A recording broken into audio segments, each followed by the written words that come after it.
디모데후서 오늘 2장 1절에 보니까 내 아들아 그런 말씀이 앞에 나와 있습니다. 내 아들, 내 아들이 누굴까요?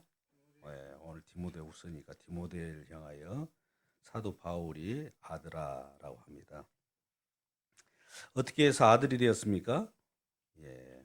복음을 전해서 복음의 씨앗을 심음으로 말미암아 복음을 받아들이는 디모데가 이제 복음을 받은 자로서 복음의 생명을 얻고 아들이 되었던 것이죠. 이와 같이 우리도 오늘도 부름받아 나선 이 몸도 복음으로서 콜링이 되기를 주님의 이름으로 축복합니다. 고린도전서 4장 15절 17절 말씀 보면 그리스도 예수 안에서 내가 복음으로써 너희를 낳았음이라. 그리스도 예수 안에서 복음으로써 우리를 낳았다고 합니다. 이로 말미암아 내가 주 안에서 내 사랑하고 신실한 디모데에게 편지한다 하면서 사랑하는 아들 디모데라고 하는 그런 말씀을 보고 있습니다. 여러분 육신의 부모가 있습니다.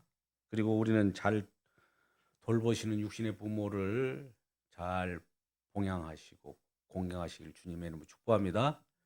효도하십시오. 그러나 영적인 부모가 있다는 것을 명심하십시오. 어느 부모가 소중할까요?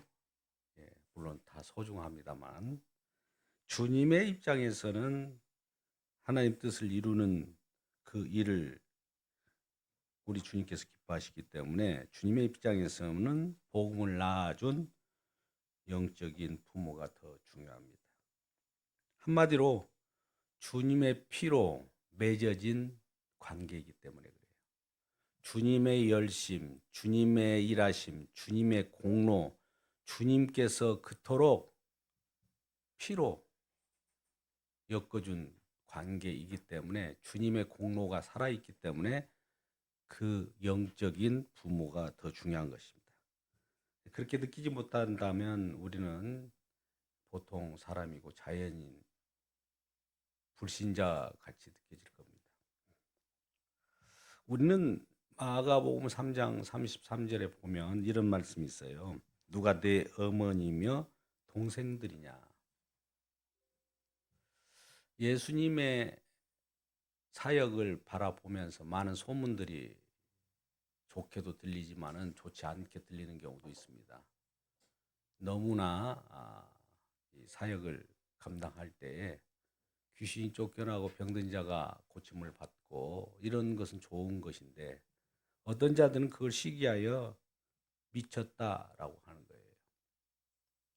예수가 미쳤다라고 할 때 예수님의 가족들은 얼마나 놀랐겠습니까? 그래서 과연 사역의 현장에 예수님의 가족들이 들이닥칩니다.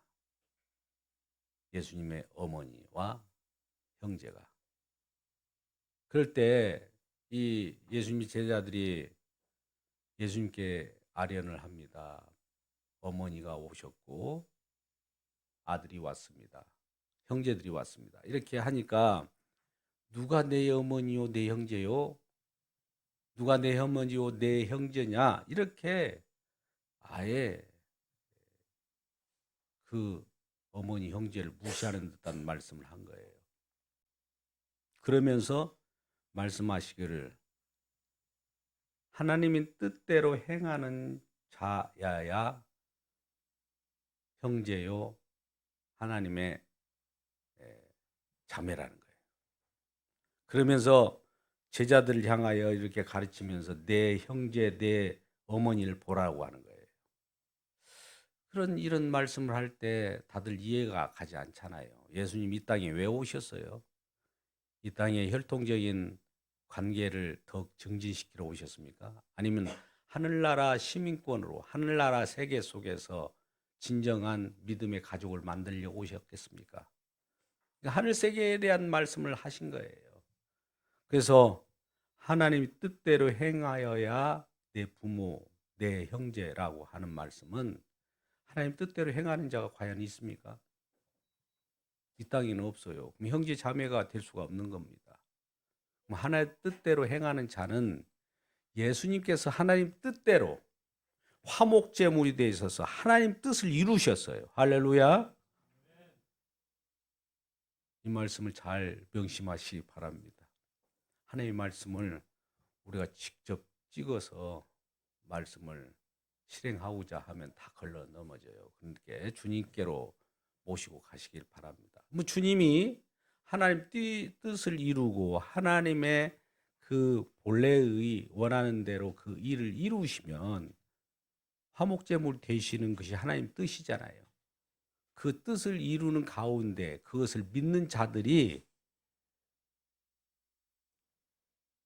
아버지요, 어머니요, 형제요, 자매라는 거예요. 예수님이 하신 일에 우리가 의지하고 그것을 믿을 때 형제요, 자매가 된다는 겁니다. 그러면서 제자들을 보라는 거예요. 지금 있는 군중들 속에서도 나를 따르는 무리들은 나를 믿게 될 텐데 그들이 나의 어머니요, 나의 형제요, 나의 자매라고 이렇게 말씀하는 것을 보게 됩니다. 여러분, 이러한 가운데 우리는 진정한 하나님의 말씀이 우리에게 들려질 때, 진정한 하나님이 우리에게 들려진 말씀 속에서 어머니, 아버지를 존중하시고 또 진정한 복음으로 나아진 우리 주변의 형제 자매들을 사랑하시기를 주님의 이름으로 축복합니다. 우리는 복음으로 태어난 자들입니다. 또한 복음을 위하여 부름을 받은 자예요. 아까 부름받아 나선 이 몸이라고 그랬는데 복음으로 태어났어요. 복음으로 태어났을 뿐만 아니라 복음을 위하여 부름받은 자예요. 하나님이 저와 여러분을 부르셨을 때 왜 부르셨습니까? 너는 복음을 위하여 복음을 전파할 사명을 네게 준다. 그러니까 각자 우리 모두에게는 복음을 증거할 사명이 누구에게나 있습니다. 할렐루야. 복음을 증거하는 우리 모두가 되기를 주님의 이름 축복합니다. 복음을 증거한다는 것은 우리 주님이 하신 일을 증거하는 거예요. 우리 주님을 증언하는 거예요. 주님의 십자가를 많은 사람들에게 유포하시고 같이 그 공로를 같이 공유하실 때 진정 우리 주님께서 기뻐하시는 우리 모두가 되게 됩니다. 그러면 이러한 복음을 증언하고 복음을 위하여 부름받은 자들을 오늘 본문의 말씀에는 충성된 사람들이라고 합니다. 2절 말씀에 보면 충성된 사람들이라고 표현합니다. 충성된 일꾼들, 또 심지어 병사들 이렇게 표현합니다. 또 교사들 이렇게 표현합니다. 오늘 스승의 날인데요. 말씀을 잘 증언하려고 하면 먼저 어떻게 해야 합니까? 말씀을 잘 배워야 되겠죠. 배우지 않고 어떻게 배운 내용이 있어야 증언할 거 아닙니까? 내가 받은 내용이 있어야 그 받은 내용을 또 전달할 거 아니겠어요? 그러니까 교사로서는 먼저 복음을 잘 알아야 합니다. 잘 배워야 돼요. 그래서 복음으로 태어난 자들이 첫 번째 충성된 일꾼의 조건이 되겠고, 두 번째 충성된 일꾼, 충성된 복음 전파자가 되려고 하면 두 번째는 복음을 위하여 부름을 받아야 돼요. 부름을 받지 않았는데 와서 복음을 전한다고 하면 엉뚱한 걸 전하겠죠. 부름을 받은 자들에게는 하나님의 부름을 받은 대로 메시지를 줘요. 부름을 받은 대로 하나님께서 무언가 생명의 말씀을 그들에게 주어서 그걸 전파하라고 하지, 생명의 말씀도 없는 걸 전파하라고 할 수 있겠습니까? 오늘날 부름받지 않는 자들이 하늘 세계에 대한 내용을 전달하지 않고 이 땅의 내용을 전달한다면 이 땅에 부름받은 자겠죠. 하늘에 부름받은 자는 아니에요. 그래서 땅의 일을 좋아하는 사람은 땅의 일을 전파할 것이고 하늘의 일을 좋아하는 사람은 하늘의 일을 전파할 겁니다. 우리는 다시 이 땅에서 우리는 태어났지만 하늘 세계로 거듭났습니다. 할렐루야. 거듭난 것도 중요하지만 하늘로 거듭난 거예요. 거듭난 사람이라는 것은 이제 거듭났기 때문에 하늘로 거듭난 내용들을 고스란히 가지고 있단 말이죠. 이것을 이 땅에 살아가면서 전파합니다. 그러면 땅에 살아가는 많은 사람들이 하늘로 거듭나요. 근데 하늘로 거듭나지 않고 부름받지 않는 자들은 어떻습니까? 이 땅인 것을 전파하겠죠. 여러분도 이 땅인 것을 전파하면 좋아하잖아요. 기복신앙. 이 땅의 것을 전파하는 거예요. 그들은 부름받은 자들이 아닙니다. 하늘 것을 전달하니까 이 땅의 것과 사뭇 다를 수도 있어요.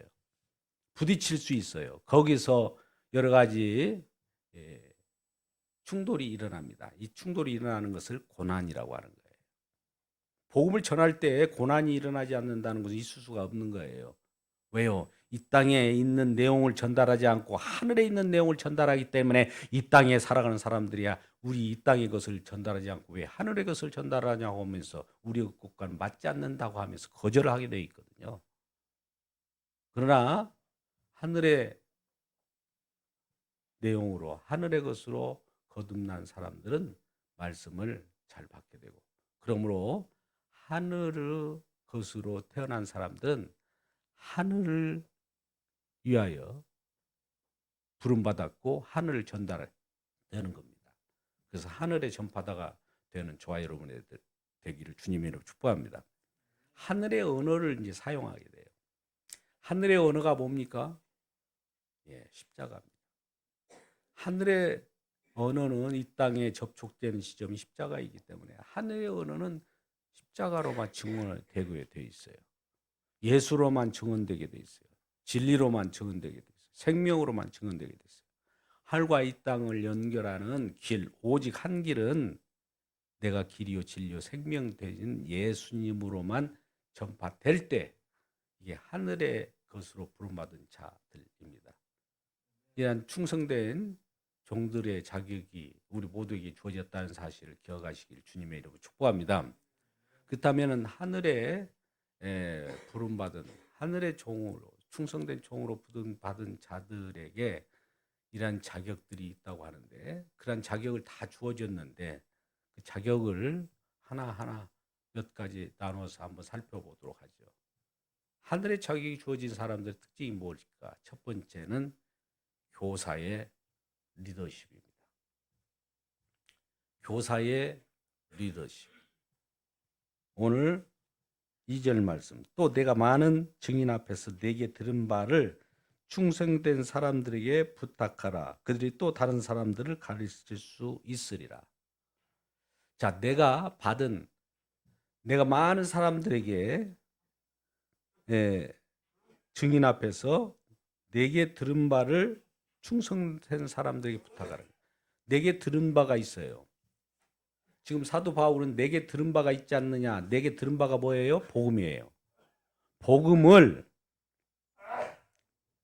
충성된 사람들, 조금 그래도 충성된 일꾼, 하나님께 부름받은 자들에게 전파하라는 거예요. 내 사도 바울 입장에서 나한테 들은 복음의 내용이 있지 않니? 그 말씀 받은 대로 또 다른 사람들에게 전파하라라는 겁니다. 그것을 많은 증인 앞에서 전파할 때 그들이 다른 사람들을 가르칠 수 있으리라. 일반 교사의 리더십 뭡니까? 처음에 잘 배워야 되겠죠.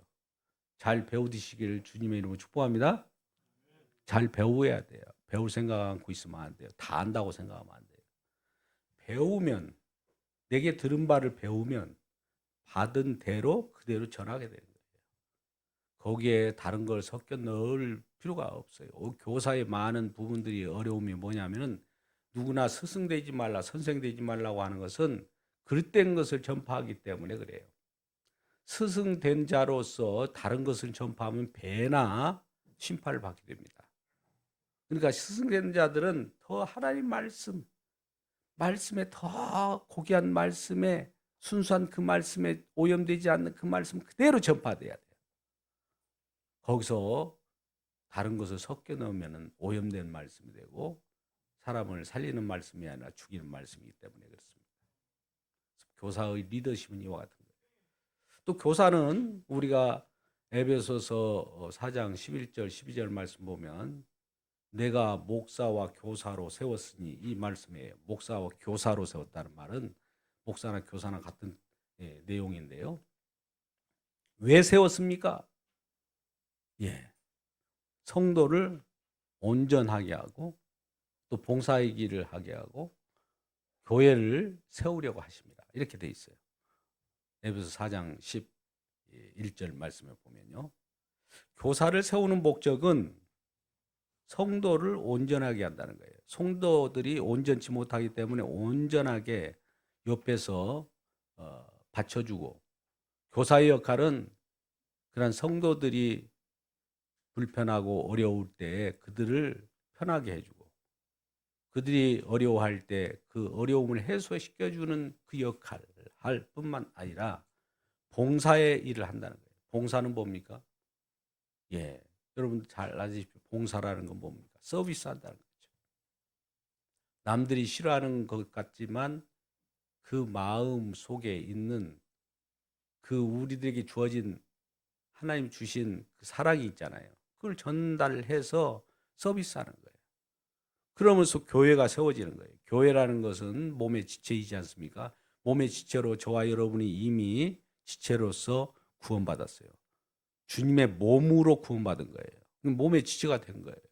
몸의 지체 그 자체가 교회의 몸이 되었고 그리스도의 몸이 된 겁니다. 그러니까 그리스도의 몸으로서 교회를 세우게 되는 것이죠. 교사의 리더십입니다. 이 리더십, 교사의 리더십을 갖기를 주님의 이름으로 축복합니다. 두 번째는 충성된 종, 하나님 기뻐하시는 일꾼의 특징은 병사의 리더십입니다. 병사라는 것은 알죠? 오늘 3절 말씀, 너는 그리스도 예수의 좋은 병사로 나와 함께 고난을 받으라. 예수의 좋은 병사가 있고 나쁜 병사가 있을 텐데, 좋은 병사는 나와 함께 고난을 받게 되어 있다는 거죠. 병사가 왜 고난을 받습니까? 이 땅의 것이 아닌 것을 전하기 때문에 고난을 받아요. 우리 이 땅의 것을 전하면은 그것이 서로 소통이 잘 되는데, 하늘의 것을 전하니까 소통이 잘 안 돼요. 알아듣는 사람, 물론 택한 백성들은 그것이 좋아서 소통이 잘 되지만, 소통이 안 된 사람은 정말 하나님 말씀을 지겹도록 정말 듣기 싫어해요. 그러나 말씀에 잘 부합한 자들은 그 말씀을 너무 사랑하기 때문에 오늘 또 말씀을 들려주세요, 내일 또 말씀을 들려주세요, 이렇게 요구하게 되는 거예요. 좋은 병사. 우리가 병사라고 할 때 병사는 그래서 고난을 같이 함께 받는다는 거예요. 우리가 애굽 땅 종되었던 집에서 우리를 구원하신 하나님의 구약 이스라엘 백성들의 얘기를 한번 잠깐 들어보자고요. 애굽에서 생활을 할 때 뭔가 포로 생활을 했습니다. 짓눌린 생활을 했어요. 자기를 지금 지배하고 군림하고 있는 공sun 권세 잡는 자가 있다는 것도 알지 못해요. 세상 신이 자기를 군림하고 자기를 지배했던 거예요. 근데 거기에서 430년이 지난 날, 끝난 날, 거기로부터 출애굽, 구원을 받았어요. 다시 말씀드려서 그소부터 구원을 받았다는 것은 부름을 받았단 말이죠. 불러냈어요. 에클레시아. 부름을 받았을 때에 여호와의 군대가 나왔다고 그래요. 할렐루야. 우리가 구원받은 것은 군대가 나온 거예요. 저와 여러분이 하나님에 의해서 거듭난 것은 우리 주님께서 부름받게 해서 병사로 나온 거예요. 주님의 군대 말입니다. 군대는 어떤 특징이 있습니까? 이리저리 유람선을 타고 희락락하는 것이 군대일까요? 이리저리 꽃길을 가는 그 길, 꽃길이 어디냐고 묻으면서 그 길 가기를 원하는 자들이 주님의 군사입니까? 아니면 군함을 타고 싸움의 현장에서 영적 싸움에 돌입했다는 것을 뜻하는 것입니까? 할렐루야. 영적 싸움에 돌입한 거예요. 그러니까 고난을 받을 수밖에 없는 거예요. 이 땅은 전쟁 중입니다. 할렐루야. 다시 한번 경고합니다. 이 땅은 전쟁 중입니다. 예수 믿으면 편하게 사는 거 아니야? 뭐 아니에요. 편하게 내 살기 위해서 예수를 믿습니까? 물론 편하게 산다는 것도 없지 않아 있어요. 뭐 영원히 편하게 사는 건데요. 앞으로 장차. 현재의 고난은 장차 우리에게 주실 영광과 좋게 비교할 수 없다고 하는 말씀처럼 현재 고난을 받으라는 거예요. 그럼 장차 영광은 현재 고난과 비교할 수 없을 정도로 엄청난 것이 이미 보장되어 있어요. 보장된 승리의 싸움을 싸우라는 거예요. 이미 승리를 담보로 해서 싸우는 겁니다. 할렐루야. 믿음의 싸움을 싸우시기를 주님의 이름으로 축복합니다. 그러니까 싸울 때 고난이 있어요. 고난이 있다고 해서 어려워하지 마세요. 고난이 있다는 것은 결과적으로 나에게 영광이 이미 보장되어 있다는 것을 뜻하는 겁니다. 애굽에서 이스라엘 백성들이 불러내서 에클라시아 너희를 불러낸 여호와의 군대, 주님의 군대로서 싸우게 되는데 이 세상은 영적 전쟁이라는 거예요. 세상을 바라보면서 이제 전쟁을 일으켜가는 거예요. 전쟁은 우리 주님께 속한 거예요. 사무엘상 14장 17장 47절에 말씀하죠. 전쟁은 여호와께 속한 것이니 우리 주님께 속한 것이기 때문에 주님께서 보장한 거예요. 전쟁은 주체가 우리 주님이 주관하고 있기 때문에 그 전쟁 속에 돌입되어 전쟁 속에 우리가 뽑혀 들어간 것은 주님이 책임지신다는 거예요. 할렐루야. 우리 주님이 책임지신 그 가운데 들어가서 우리 주님과 함께 승리하는 전쟁을 치르시기를 주님의 이름으로 축복합니다. 이러한 병사의 리더십이 필요한 거예요. 병사는 그래서 리더십은 고난을 함께 받는다는 거예요. 전쟁 중이라는 것을 알고. 또 두 번째 병사의 리더십이 두 번째는 뭡니까?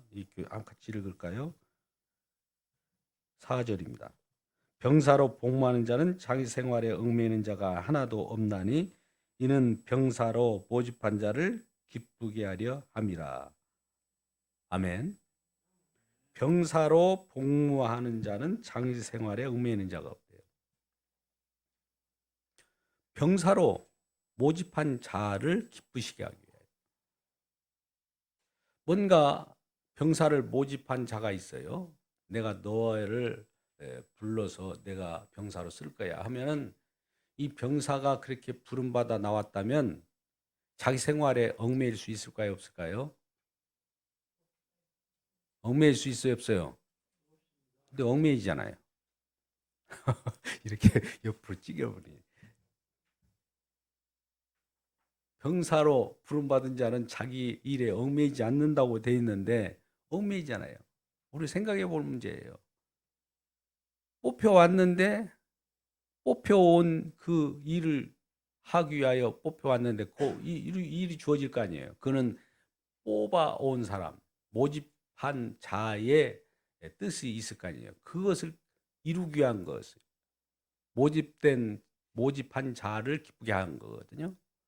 근데 나는 모집한 사하고 상관없어. 내가 지금 불러왔을지라도 내일은 내가 할 거야 하면서 자기 일에 신경 쓴다든지 어느 곳에 집중돼 가지고 거기서 벗어나지 못한다든지 어느 곳에 계속 집착한다면 문제가 있는 거죠. 사실 그러잖아요. 예수 신앙생활 믿는다고 하는 이 자체가 장난인 것처럼 편하게 믿고 아무것도 아니야. 믿으면 좋아서 그냥 믿음 하나 가지면 좋대. 종교 안에 하나 쓰는 것이 좋다고 그래서 기독교 이게 쓰기 위해서 나는 그냥 교회 한번 나가는 거야.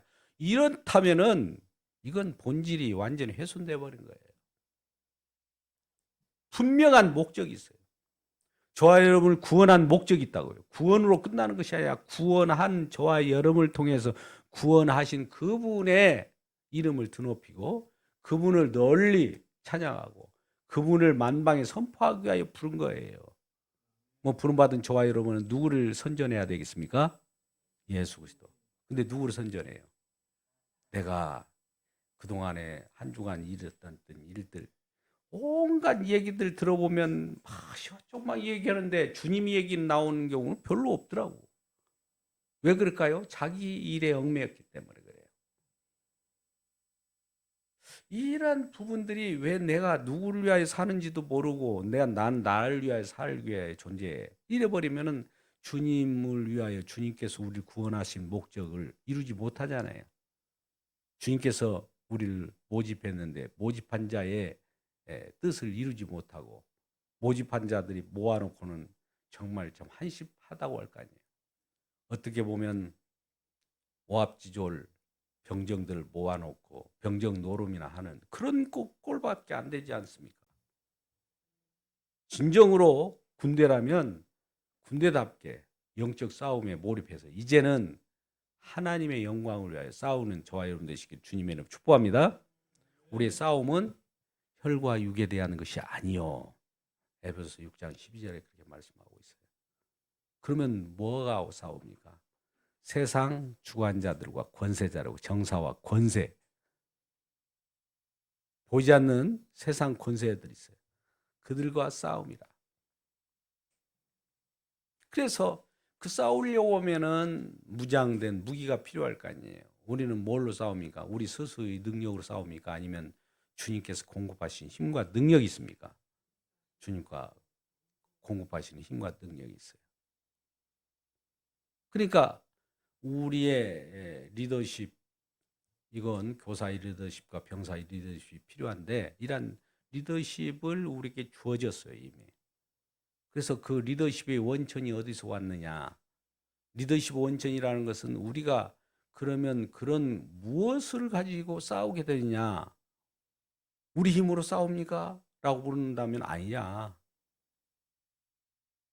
너희 능력으로 싸우는 것이 아니라는 거예요. 뭐 어떤 능력으로 싸웁니까? 말씀을 보시죠. 오늘 말씀 봅니다. 2절에 1절에 내 아들아 그러므로 너는 그리스도 예수 안에 있는 은혜 가운데서 강하고 그리스도 예수 안에 있는 은혜 그리스도 예수 안에 있는 은혜에 연결되어 있어야 됩니다. 할렐루야. 우리가 리더십을 발휘하려고 하면은 즉 교사의 리더십, 병사의 리더십 발휘하려고 하면 은혜에 연결되어 있어야 돼요. 은혜에 연결되어 있는 것이 그리스도 예수 안에 있는 은혜 가운데서 또한 강하여지고 은혜에 연결되었을 뿐만 아니라 은혜로 강하여져야 됩니다. 은혜 받기를 주님의 이름으로 축복합니다. 예, 우리가 지금 오늘 또 이날도 주님의 은혜 받기를 원합니다. 은혜 많이 받았습니다. 이런 것은 은혜 받고 그것으로 그냥 끝나버립니까? 은혜 받아서 은혜와 연결돼서 은혜를 받고 은혜로 강하여져서 이제 현장에 나가는 거예요. 현장이라는 건 필드에 나가는 겁니다. 필드에 나간다는 건 세상에 여러 요소들, 어려움 요소들이 우리에게 앞에 지금 놓여져 있습니다. 그 가운데서 복음을 증거하는 거예요. 예수를 증언하는 거예요. 예수님의 십자가의 피복음을 전하는 거예요. 복음을 전할 때 세상이 좋아하는 복음이 있고 세상이 좋아하는 복음이라는 것은 세상 자기들이 욕구에 만족시켜주는 복음을 복음이라고 그들은 할 거예요. 근데 그건 생명을 주지 못합니다. 근데 진정한 생명을 주는 것은 하나님께서 이루신 내용이에요. 하나님께서 예수 그리스도를 통하여 뭔가 이룬 내용이 있어요. 예수님의 피로 이룬 생명의 내용. 예수 그리스도의 피복음입니다. 다른 걸 전하면 안 돼요. 하나님이 존재를 전한다고 해서 우리에게 복음이 되는 것이 아니에요. 예수님께서 무슨 일을 하셨으면 예수님은 저와 여러분에게 어떤 관계가 있으면 예수님은 어떤 분이신가를 전해야 되는 거예요. 우리는 누구나 최고의 신을 추구하는 그런 습성이 있어요. 최고의 신. 또 최고의 신, 우리 생각할 수가 있죠. 누구라도 최고의 신, 최고의 신이야. 근데 우리 주님께서는 최고의 신이지만 하긴 하지만 그것을 우리에게 알려줄 때는 예수로만 계시했어요. 할렐루야. 다른 것으로 계시하지. 나는 최고의 신이야 이렇게 나타나지 않았어요. 예수라고 하는 그 길로만 우리를 알려줬어요. 그러니까 우리는 예수 밖에 그냥 이리 가도 저 남산 올라가더라도 이 길 저 길 다 있지 않느냐, 아무 길로 가면 뭐 올라가면 정상이지 뭐 이렇게 생각할 수 있는데 그것이 아니라 예수로만 올라오라는 거예요. 이것은 이 땅을 창조하기 전부터 이미 아버지와 아들 간에 협의된 내용이에요. 그걸 깰 수가 없어요. 그런 것이 있다고 할지라도 그런 건 우리는 하기 싫어. 그런 거 우리 마음대로 이 하나님 믿을 거야. 최고신 나와 보세요. 내가 최고신 믿을게. 이런 거 없단 말이에요. 위에서 내려준 대로 최고의 신이 내려준 대로 나는 아들로 예수에게만 계시를 했다. 예수에게만 계시했다는, 예수로만 나를 찾아올 수 있는 길을 열었어. 다른 것 찾지 마. 예수 이름 외에 구원받을 만한 이름을 준 적이 없어. 이겁니다. 그러니까 우리가 그토록 예수 믿으라고 하는 거예요. 더 구체적으로 예수 그리스도의 십자가를 믿으라는 거예요. 하나님 믿으라, 이건 누구라도 하나님 믿으라고 그래요. 이슬람도 하나님 믿는 종교인지 아십니까? 그런 종교들이 많아요. 하나님 믿는 종교들이. 우리도 당군 조선 하나님 아닙니까? 하늘님, 하나님 같은 최고 신이라는 뜻이에요. 그러나 예수로만 말하겠다는 거예요. 예수를 뭘로 말하느냐? 예수님의 공로, 예수님의 순환, 예수님의 고난, 예수님의 그 찢기는 그 피로만 말하겠다는 거예요. 이게 중요한 거예요. 그냥 무작정 믿는 것이 아니라 그분의 희생에 의해서 우리를, 저와 여러분을 품어주는 그거로만 우리를 만나겠다는 거예요. 주님의 품 안에서 주님을 만나는 저와 여러분 되시길 주님의 이름으로 축복합니다. 그래서 오늘 말씀, 우리는 지금 전쟁 중에 있습니다. 꼭 기억하십시오. 지금 전쟁이 끝난 것이 아니에요. 이미 끝났다고 하면서도 끝난 것이 아니에요. 왜 그러냐면 이 땅에 살아가는 동안에는 우리는 예수 증언해야 될 의무가 있기 때문에 전쟁 중일 수밖에 없어요. 이미 승리는 보장된 승리의 싸움을 싸웁니다. 승리가 이게 우리에게 보장되지 않는 승리가 아니라 이미 승리됐어요. 요한일서 5장 14절 15절 말씀, 하나님께로 난 자마다 세상을 이기느니라 그랬어요. 하나님께서 난 자이기 때문에 우리를 부름받았잖아요. 우리를 불렀잖아요. 우리를 구원했잖아요. 복음으로써 우리 주님께서 낳아주었기 때문에 하나님께로부터 난 자예요. 이런 난 자는 세상을 이기느니라. 세상을 이기는 이 승리는 우리의 믿음이다. 믿음은 우리 주님께서 주셔요. 하나님의 아들을 믿지 않는 자가 어디 있겠어요? 예수 믿는 사람들은 예수 하나님의 아들이심을 믿잖아요. 그래서 하나님의 예수가 하나님의 아들임을 믿는 자, 예수로만 우리가 승리한다는 것을 기억하고 오늘도 전쟁 중에 예수로 승리하는 우리 모두가 되기를 주님의 이름으로 축복합니다. 기도하겠습니다. 아버지 하나님 감사합니다. 언제나 주님께서 무한한 기쁨을 우리에게 주셔서 예수 그리스도를 믿고 승리하는 기쁨을 주시는 우리 주님, 오늘도 세상 속에서 승리하는 기쁨을 주시옵소서. 전쟁 중에 있는 이 땅에 영적 싸움이 일어나고 있습니다. 조금 더 우리가 흔들리지 않고 예수 그리스도를 믿는 믿음 가운데 승리하게 하여 주옵소서. 예수님의 이름으로 기도드리옵나이다. 아멘.